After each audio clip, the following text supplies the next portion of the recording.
সত্য কথা বলতেন। কি কথা? সত্য কথা, কোনো মিথ্যা কথা বলেন নাই। এরপরে আমাদের আম্মাজান বললেন, হুজুর 4 নম্বর বললেন যে আপনি আমানত সমাজ হযরত আপনি তাদেরকে ফিরিয়ে দেন।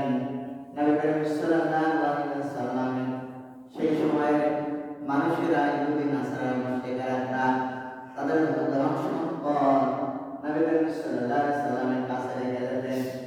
যখন যে সময় তার প্রয়োজন হতো সেই সময় মোতাবেক নবী করিম সাল্লাল্লাহু আলাইহি ওয়াসাল্লামের কাছে আমানতটা তিনি ফিরিয়ে দিতেন। বলেন সুবহানাল্লাহ। আমাকে কখনো খেয়ানত করতেন না। গুরুত্বপূর্ণ কথা, আমাদের কিন্তু কোনো কিছু আমানত রাখলে আমরা বেশিরভাগ খেয়ানত করি, নির্দিষ্ট সময় দিতে চাই না। আপনি কারণ নিকট থেকে যদি কোনো সম্পদ টাকা পয়সা ধার নেন এবং নির্দিষ্ট সময় বলেন ভাই 1 মাস 2 মাস যে একটা নির্দিষ্ট সময় বলেন ওই তারিখে আমি দিব ওয়াদা করলাম, কিন্তু ধার দেওয়ার পর দেখা যাচ্ছে আপনার সম্পর্ক কি নাই, টাকা সাবে দিতে আর কথাই বলে না। এমন পরিবেশ হয়েছে আমাদের সমাজের মধ্যে, পর্দা উঠে গেছে, মানুষ মানুষের কাছে পর্দা দেয় না, কারণ তারা আমাদের খেয়ানত করে, ওয়াদা ভঙ্গ করে। এমন অবস্থায় আমাদের ঈমানকে যেন আমরা দুর্বল করে ফেলেছি। আর আম্মাজান বলেন, হুজুর আপনার জীবনে আমি লক্ষ্য করেছি আপনি কখনো আমাদের খেয়ানত করেন না। এত বড় লোক সম্পন্ন মানব আপনি, আপনি টেনশন নেবেন না ভাই, কোনো কারণ নেই।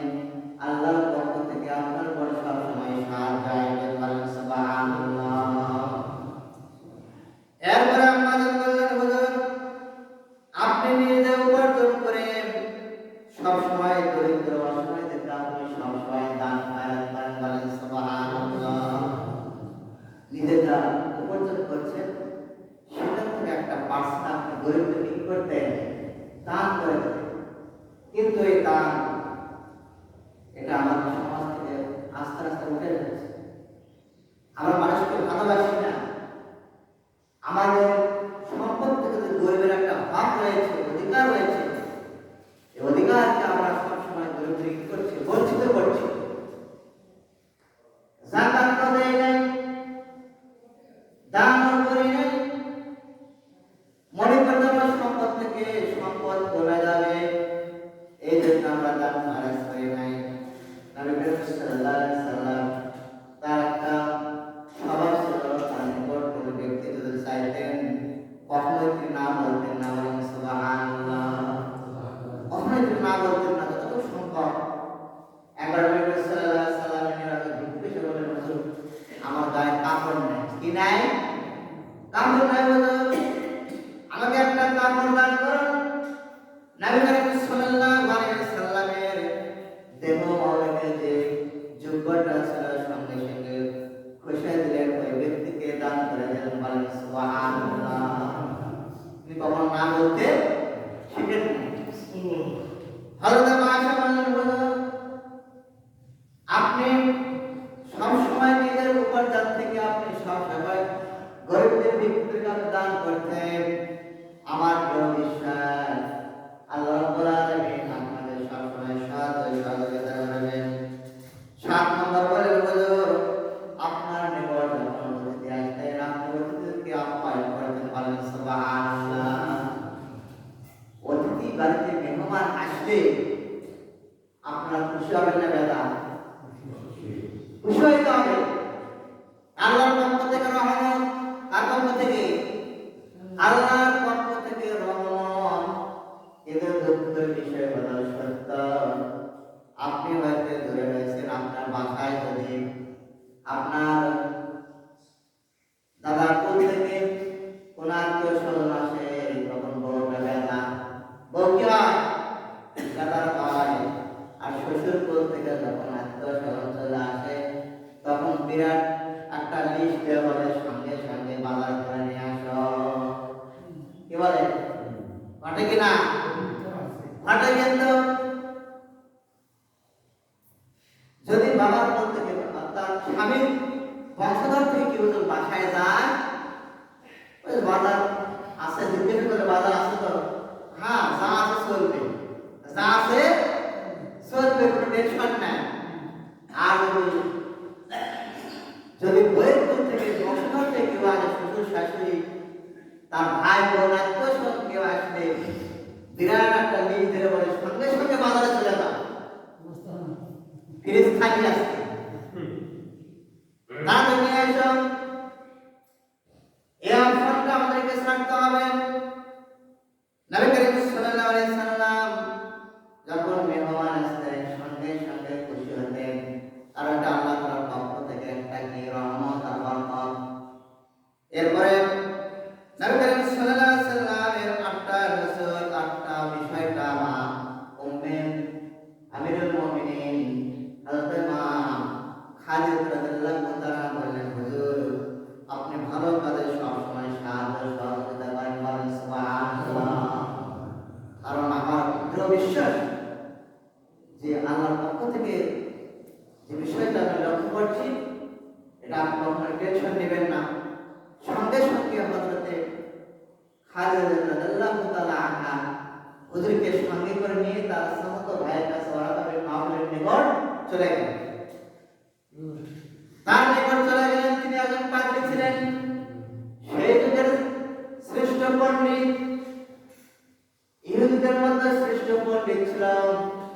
আমরা যদি দেখুন ছিলেন, তিনি ইনজিল কিতাবটা তিনি আরবি ভাষায়, হিব্রু ভাষায় তিনি লিখতেন, সুরেনি ভাষায় তিনি লিখতেন। হযরতে খাদিজা রাদিয়াল্লাহু তাআলা নবী করিম সাল্লাল্লাহু আলাইহি সাল্লামকে সঙ্গে করে নিয়ে যখন তার চন্দ্র ভাইয়ের পর্যায়ে বললেন, হুজুর ভাইজান আমার স্বামীর পুরো ঘটনাটা তিনি করিয়া দিলেন। ওয়ারাকা বিন মাওফিল তিনি জিজ্ঞাসা করলেন, মুহাম্মদ সাল্লাল্লাহু আলাইহি সাল্লাম শুনুন, আপনি পুরো ঘটনাটা বলুন। নবী করিম সাল্লাল্লাহু আলাইহি ওয়াসাল্লাম পুরো ঘটনাটা বলে দিলেন। ওয়ারাকা বিন মাওফিল নবী করিম সাল্লাল্লাহু আলাইহি ওয়াসাল্লামের বক্তব্য শুনে দু চোখের পানি ছেড়ে দিলেন, মনটা খুব খারাপ। বললেন, আপনার নিকট যে লোকটা এসেছিল উনি সাধারণ লোক নন, উনি হচ্ছেন আল্লাহ মেহমান দূত হযরত জিবরাইল আলাইহিস সালাম নিকট তিনি এসেছিলেন, বলেন সুবহানাল্লাহ। তিনি কাঁদলেন কেন? তিনি এই জন্য কাঁদলেন, বললেন আপনার কওমের লোকেরা, আপনার গোষ্ঠীর লোকেরা আপনাকে এমন ভাবে নির্যাতন করবে, নিপীড়ন করবে, আপনি বাধ্য হয়ে জন্মভূমি ছেড়ে চলে যেতে হবে। আপনি জন্মভূমিতে থাকতে পারবেন না, মদিনায় চলে যাবেন। নবী করিম সাল্লাল্লাহু আলাইহি সাল্লাম বললেন যে আমাকে কি যেতে হবে জন্মভূমি ছেড়ে? ওয়ারাকা বিন মাওফিল বললেন, হুজুর আপনাকেও জন্মভূমি ছেড়ে চলে যেতে হবে। প্রত্যেকটা নবী রাসূল তার দ্বীনের দাওয়াত দিতে গিয়ে তার মাতৃভূমি ছেড়েছেন, বলেন সুবহানাল্লাহ। যখন তার কালেমার যখন দাওয়াত শুরু করেছিল, এর আগে তো ভালো ছিলেন, খুব ভালো মানুষ ছিল, আর আগে ছিল। যখন কালেমার দাওয়াত দিত লা ইলাহা ইল্লাল্লাহ মুহাম্মাদুর রাসূলুল্লাহ সাল্লাল্লাহু আলাইহি ওয়াসাল্লাম, তখন এখন সত্য কি হয়ে গেল? আগে ছিল কি? আগে ছিল বন্ধু কালেমার দাওয়াত দেওয়ার সঙ্গে সঙ্গে বন্ধু হয়ে গেল শত্রু। লোকেরা তাকে এমন নির্যাতন করতে শুরু করে দিল। নবী করিম সাল্লাল্লাহু আলাইহি সাল্লামের উপর যে নির্যাতন নিপীড়ন হয়েছিল, পৃথিবীর মধ্যে এমন নির্যাতন নিপীড়ন অন্য নবীদের করা হয় নাই।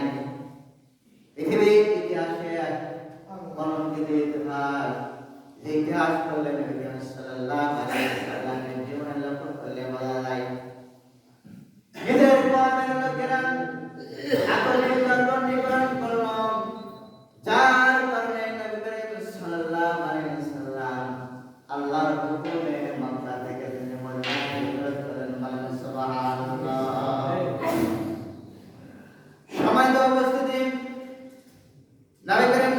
সাল্লাল্লাহু আলাইহি ওয়াসাল্লাম এর উপরে যে আয়াত কারিমা নাযিল করলেন আল্লাহ রাব্বুল আলামিন, ইকরা বিসমি রাব্বিকাল্লাযী খালাক। আল্লাহ রাব্বুল আলামিন এই আয়াত কারিমায় নাযিল করে সারা বিশ্ববাসীকে কোরআন এবং সুন্নাহর ইলমকে অর্জন করা ফরজ করলেন। বলেন সুবহানাল্লাহ। আর কোরআন এবং সুন্নাহর ইলম অর্জন করা ফরজ কে বলল? আল্লাহ পাক বলেছেন। কে বলেছেন? তাহলে কোরআন এবং সুন্নাহর জ্ঞান, কোরআন আমরা পড়ব কেন? কোরআন পড়ার দরকার কি? আল্লাহ রাব্বুল আলামিন কোরআনকে কি জন্য পড়া ফরজ করলেন? এগুলো বিষয়ে জানার প্রয়োজন আছে না? অবশ্যই প্রয়োজন রয়েছে। কোরআন এবং সুন্নাহর জ্ঞান একমাত্র অর্জন করতে হবে। প্রথম নাম্বার কারণ, কোরআন যখন আমরা পড়ব তখন আমরা আমাদের রবের পরিচয় পেয়ে যাব। সুবহানাল্লাহ। আর পরিচয় পাবো, আল্লাহ পাকের পরিচয় পাবো। যে রব আমাদেরকে কি করলেন? সৃষ্টি করলেন। যে রব আমাদেরকে আসমান সৃষ্টি করলেন, জমিন সৃষ্টি করলেন, চাঁদ সৃষ্টি করলেন, আসমান জমিন সব সৃষ্টি করলেন শুধু আমাদের চাহিদা মেটানোর জন্য। আমাদের চাহিদা কি করার জন্য? মেটানোর জন্য। আমাদের সুখ শান্তি বসবাস করার জন্য জমিন সৃষ্টি করেছেন কে? আল্লাহ পাক সৃষ্টি করেছেন। যদি আমরা এই জমিনে বসবাস না করতাম, এই সুন্দর পৃথিবী আল্লাহ পাক সৃষ্টি করতেন। তাহলে এক নম্বর কারণ হলো কোরআন পড়ব কি জন্য? কোরআন পড়লে আমরা আল্লাহ এবং আল্লাহ রাসূলের পরিচয় জানতে পারবো। বলেন সুবহানাল্লাহ। যখন সবাই আল্লাহ রাব্বুল আলামিন সূরাতুল ইখলাস নাযিল করে আল্লাহ রাব্বুল আলামিন আল্লাহর পরিচয় জানিয়ে দিলেন। বলেন সুবহানাল্লাহ, সুবহানাল্লাহ। সেখানে বলা হয়েছে, কুল হে রাসূল আপনি বলে দিন, কুল হুয়াল্লাহু আহাদ আল্লাহুস সামাদ লাম ইয়ালিদ ওয়া লাম ইউলাদ ওয়া লাম ইয়াকুল লাহু কুফুওয়ান আহাদ। বলেন সুবহানাল্লাহ। এই সূরার মধ্যে আল্লাহ রাব্বুল আলামিন তার নিজের পরিচয় তুলে দিলেন। বলেন সুবহানাল্লাহ। হাদিসের যেমন সনদ এবং মতন রয়েছে, সনদ যিনি রাবি যিনি রয়েছে একে বলা হয় সনদ, আর মতন যেটা ইবারতকে বলা হয় মূল কিতাবের মতন, রাসূলের মূল বক্তব্য। রাবি যিনি বর্ণনা করেন তাকে রাবি বলা হয়। কি বলা হয়? বর্ণনাকারী বলা হয়। হাদিসের যেমন সনদ রয়েছে এবং মতন রয়েছে, কোরআনুল কারীমের মধ্যেও তেমন সনদ রয়েছে, মতন রয়েছে। বলেন সুবহানাল্লাহ, সুবহানাল্লাহ। কোরআনুল কারীমের মধ্যে যিনি রাবি বর্ণনা করলেন তিনি হচ্ছে জানাবেন মুহাম্মদুর রাসূলুল্লাহ সাল্লাল্লাহু আলাইহি সাল্লাম। বলেন সুবহানাল্লাহ। আর মতন হচ্ছে পুরো কোরআনুল কারীম। বলেন সুবহানাল্লাহ। যারা কুল রাসূল আপনি বলে দেন, রাসূল বলে দেন না, রাসূলের রাবি তিনি রাসূল কি? রাবি। বলেন সুবহানাল্লাহ। কুল হুয়াল্লাহু আহাদ আল্লাহ এক, আল্লাহুস সামাদ তিনি হচ্ছে অমুখাপেক্ষী, সারা পৃথিবীর সমস্ত মানুষ হচ্ছে মুখাপেক্ষী। তাহলে কোরআন পড়তে হবে আমার রবকে চেনার জন্য। কাকে চেনার জন্য? আল্লাহকে চেনার জন্য কোরআন পড়তে হবে। কাকে? তাহলে ইকরা বিসমি রাব্বিকাল্লাযী খালাক। আল্লাহ রাব্বুল আলামিন কোরআন পড়া ফরজ করে দিলেন। কি পড়া? কথা বলেন না যেন। কোরআন ফরজ করলেন ইকরা দ্বারা। কি দ্বারা? ইকরা মানে পড়ুন। তাহলে আল্লাহ রাব্বুল আলামিন সর্বপ্রথমে আয়াতে কারিমা নাযিল করে জানিয়ে দিলেন সারা বিশ্বকে তোমাদের জন্য আমি কোরআনের ইলম ফরজ করে দিলাম। বলেন সুবহানাল্লাহ। তাহলে কোরআনের ইলম ফরজ করলেন কে? আল্লাহ পাক। তাহলে সেই ইলম যেটা আল্লাহ পাক ফরজ করলেন, আমাদের জীবন থেকে আমার জীবনে আমাদের বয়স 30, 40, 50 বছর হয়েছে, অনেকে আমরা কোরআন তেলাওয়াত করতে পারি না। কি এমন লোক আছে না? আছে কি? তাহলে এটা আমাদের উদাহরণ নয়। আল্লাহ পাক বলেন তোমাদের জন্য কোরআন পড়া ফরজ করে দিলাম, আর আমি কোরআন পড়লাম না, তার প্রথমেই তো আমি গুনাহ করলাম। কি করলাম? কোরআনের জ্ঞান অর্জন না করে কি করলাম? গুনাহ করলাম।